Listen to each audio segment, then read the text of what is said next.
তো গেছিলাম আরও একটা বিয়ে বাড়িতে।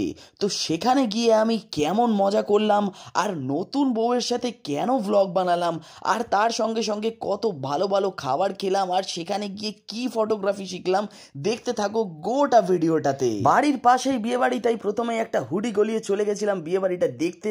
তো সেখানে গিয়ে কি কি হচ্ছে চলো একবার দেখে আসি।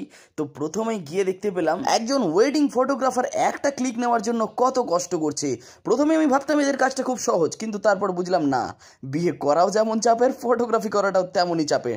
তো অত চাপ নিতে না পেরে আমি চলে গেলাম বউয়ের সাথে একটা ভিডিও করলাম, আর তারপর ওখান থেকে চলে গেলাম একেবারে স্টার্টার স্টলে। তো ওখানে গিয়ে প্রথমেই আমি খেয়ে নিলাম গরম গরম কফি, এতটাই গরম যে আমার হাত পুড়ে যাচ্ছিল প্রায়। তবুও তোমরা তো জানো আমি খাতরোকে খিলাড়ি, তাই ওই গরম কফিটাই আমি চুমুক দিয়ে খেয়ে নিলাম, আর কফিটা ছিল খুবই রিফ্রেশিং। আর এরপর স্টার্টার স্টল থেকে আমি নিয়ে নিয়েছিলাম veg pakora and chicken pakora, আর এই পকোড়াগুলো যেমন ক্রিস্পি ছিল তেমনই ছিল টেস্টি, আর বাকিটা